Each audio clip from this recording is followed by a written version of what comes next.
Hey everyone, welcome to Plants and Politics. I have an update to share about one of Trump's Capitol insurrectionists. It's time for an episode of Where Are They Now? Matthew Bledsoe was arrested. Patrick Montgomery was in court. Jonathan Manapa will stay in federal custody.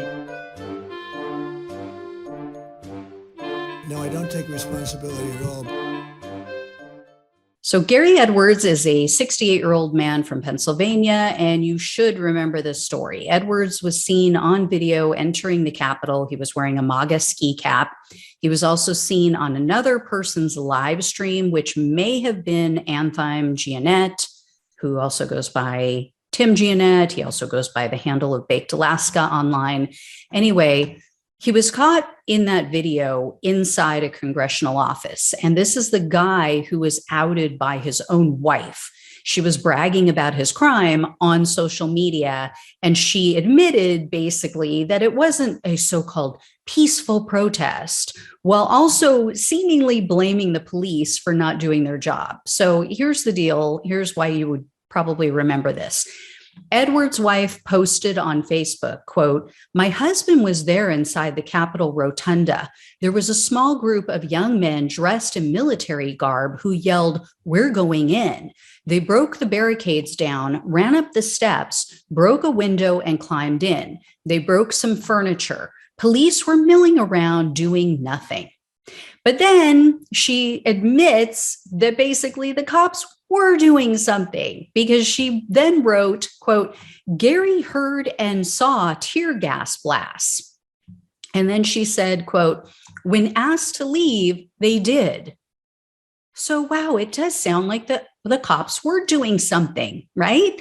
They were tear gassing people. They were trying to get them to leave. But she, of course, ended her post with the BS conspiracy theories about the election being stolen and how their votes were stolen and that they weren't, quote, given the opportunity to be able to have evidence shown. Really? Really? More than 60 lawsuits, more than 60 cases went to court. There was no evidence to show. There was speculation, there was insinuation, there were a whole lot of conspiracy theories, blue lights and bamboo fiber, and are you kidding me? But every single one of these judges, including the ones that Trump appointed, they said no. But sure, yeah, evidence. Yeah, sure, Jan.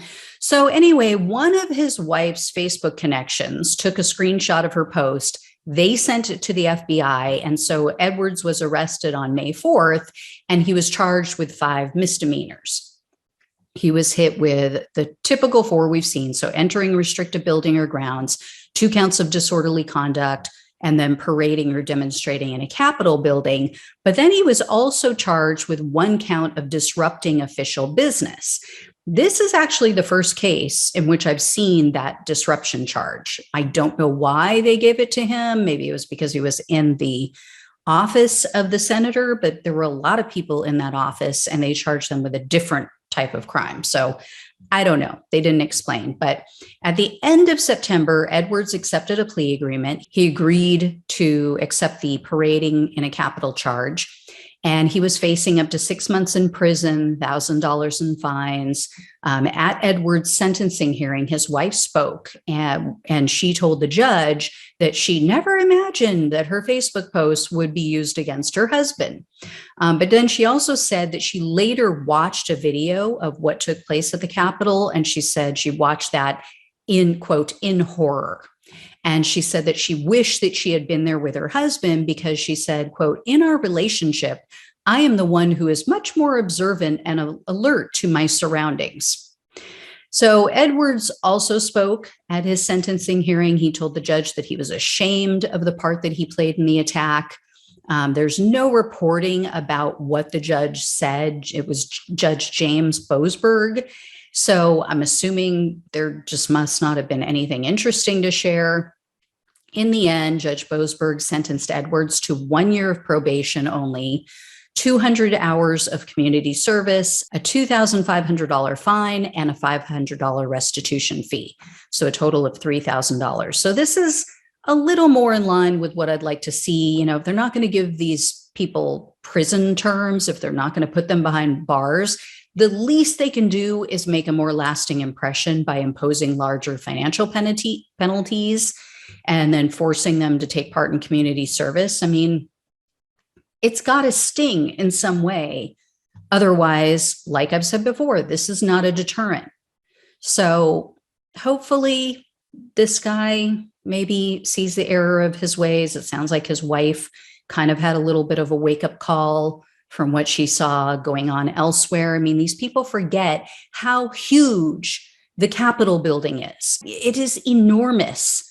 So to think that you knew everything that was going on at every single entrance and outside when you're inside, I mean, it's just irrational. But anyway, guys, I'll let you know if I hear any more. Thanks so much for watching and listening. Take care. I will talk with you soon.